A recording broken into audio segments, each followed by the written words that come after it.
তুমি আরএসএস, তুমি বিজেপি, তুমি ভুলে গেছো 200 বছর ধরে যখন ব্রিটিশের বিরুদ্ধে আমরা লড়াই করেছিলাম, আমাদের বাপ কাকারা লড়াই করেছিল, ফাঁসির মঞ্চে গেছে, বুকে গুলি খেয়েছে।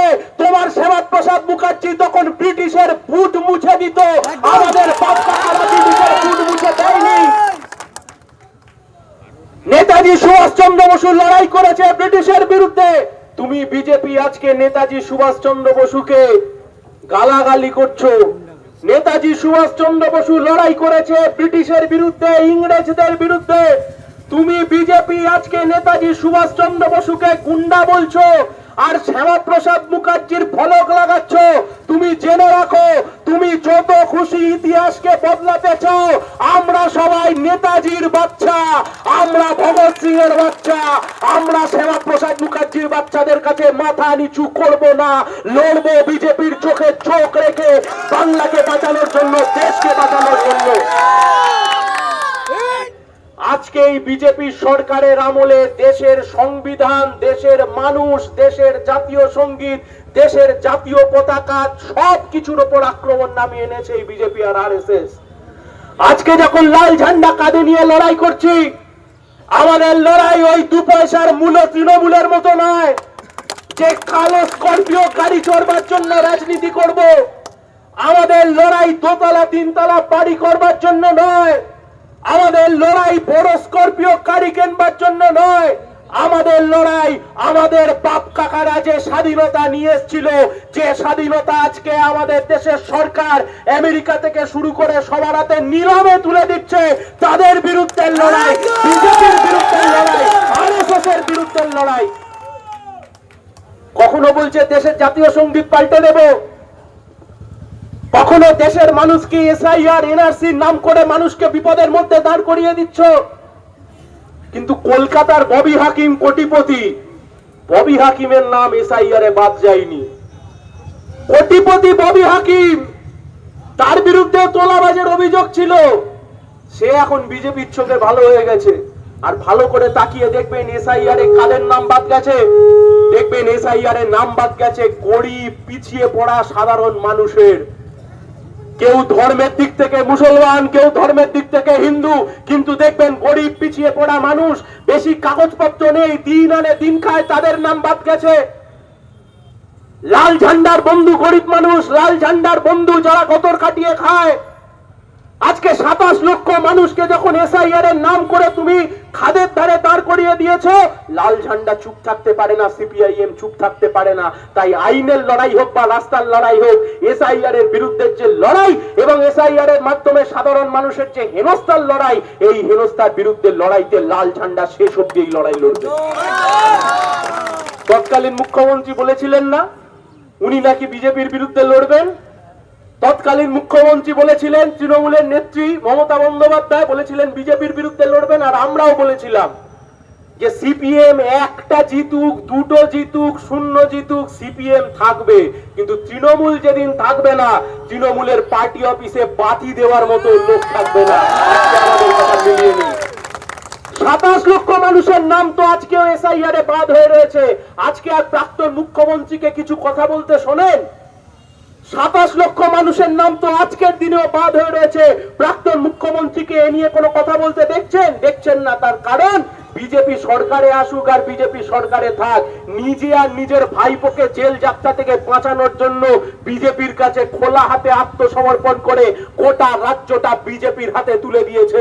তার বিরুদ্ধে এই লড়াই আজকে আমরা ওপরে তুলে, তাহলে পিছনে যে কমরেডরা প্রচুর মানুষ রয়েছেন তারা দেখতে পাবেন না। দেখুন, এই যে এত মানুষ আপনারা এখানে জড়ো হয়েছে, আপনারা এত মানুষ এখানে লাল ঝান্ডা কাঁধে নিয়ে লড়াই করতে এসেছেন, আপনারা এত মানুষ লাল ঝান্ডা কাঁধে নিয়ে আপনারা আজকে রাস্তায় নেমেছেন নিজেদের অধিকার বুঝে নেওয়ার জন্য। ইতিহাস একটাই কথা বলে, যে জীবনে পথ চলবার সময়তে পথে যখন আমরা চলাচল করি তখন অনেক বেল কাটা, পথের কাঁটা আসে, কিন্তু ও বেল কাটা, পথের কাঁটা হচ্ছে দুদিনের কাঁটা। 15 বছর ধরে যে বা যারা এই চন্দনেশ্বর, মাধবপুর, ভাঙড়, গোটা ক্যানিং পূর্ব, ক্যানিং পশ্চিম, ভাঙড় সহ থেকে শুরু করে যে বা যারা মনে করেছিল চন্দনেশ্বর তাদের বাপের সম্পত্তি, সেই বাপের তোলার টাকায় আজকে তারা জেলের মধ্যে বসে ভাত খাচ্ছে। আর আপনারা আজকে এত মানুষ এখানে এসছেন, এত মানুষ আজকে আপনারা এখানে জড়ো হয়েছেন, আপনারা নিজের গায়ে গতরে খেটে ইনকাম করা টাকায় দুটো দুপুরবেলা খাবার খেয়ে বিকেল বেলা আন্দোলন করতে এসছেন। ওই জন্য বলে চোরের ভাগের জিনিস বেশি দিন থাকে না, আজ নয়তো কাল চলে যায়। কিন্তু কথা খুব স্পষ্ট, কার বিরুদ্ধে লড়তে নেমেছি? কাদের লাল ঝান্ডা নিয়ে আজকে? কাদের বিরুদ্ধে লড়ছি আজকে? কিসের জন্য লড়ছি আজকে? শুধুমাত্র সামনে পঞ্চায়েত ভোট আছে বা পরে পৌরসভা ভোট হতে পারে কলকাতায়, বা বিধানসভা ভোট বা লোকসভা ভোট, তার জন্য লড়ছি? কেন লড়ছি? কেবলমাত্র দুটো ভোট পাওয়ার জন্য, ভোট বাড়ানোর জন্য, ভোটে জেতবার জন্য লড়ছি না। আমাদের বাপ কাকারা ব্রিটিশদের কাছ থেকে এই দেশকে স্বাধীন করেছিল। আমাদের বাপ কাকারা এই ব্রিটিশদের বিরুদ্ধে লড়াই করেছিল 200 বছর ধরে। তিতুমির বাঁশের কেল্লা দাঁড়িয়েছিল, সেই বাঁশের কেল্লা থেকে যে লড়াই হয়েছিল, সেই লড়াই ছিল ব্রিটিশের বিরুদ্ধে লড়াই। গোটা ভারতবর্ষ জুড়ে, গোটা উপমহাদেশ জুড়ে, এই বাংলার মাটি থেকে শুরু করে সবাই, ক্ষুদিরাম বসু ফাঁসির মঞ্চে গেছে, ভগৎ সিং ফাঁসির মঞ্চে গেছে, বুকে গুলি খেয়েছে, ব্রিটিশের কাছে মাথা নত করেনি। 200 বছর ধরে ব্রিটিশরা আমাদেরকে শাসন করেছে, আমাদের থেকে লুটেছে। 200 বছর ধরে তাদের বিরুদ্ধে লড়বার পরে 1947 সালের 15ই আগস্ট আমাদের দেশ স্বাধীন হয়েছে। ভারতবর্ষ স্বাধীন হওয়ার পরে ভারতবর্ষের নিজের সংবিধান হয়েছে, ভারতবর্ষের নিজের জাতীয় সঙ্গীত হয়েছে, ভারতবর্ষের নিজের জাতীয় পতাকা হয়েছে, ভারতবর্ষের মানুষ ভারতবর্ষের হয়েছে।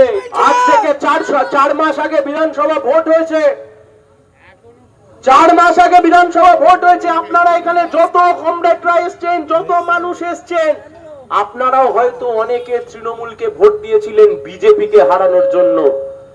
আপনারা যারা আজকে আমাদের এই মিটিং শুনছেন, যত দূর অব্দি আমার মাইকের আওয়াজ যাচ্ছে, আপনারাও হয়তো ভোট দিয়েছিলেন যে তৃণমূলকে ভোট দিয়ে বিজেপিকে হারাবো। তারপর কি করলেন? তৃণমূলে ভোটে টিপলেন, তৃণমূলের এমএলএ জিতলো, কিন্তু তৃণমূলের সরকার হলো না। আর এখন কি দেখছেন? তৃণমূলের এমএলএ বিজেপিকে হারানোর জন্য তৃণমূলকে জিতিয়েছিলেন, এখন দেখছেন তৃণমূলের এমএলএ গিয়ে বিজেপির কোলে বসে দোল খাচ্ছে। ও দিয়ে বিজেপির বিরোধিতা হয় না। কেন লড়াই করছি আমরা? 27 লক্ষ মানুষের নাম এসআইআর এ বাদ দিয়ে রেখেছে। 27 লক্ষ মানুষ কোথায় যাবে? এই 27 লক্ষ মানুষ গরিব খেটে খাওয়া মানুষ।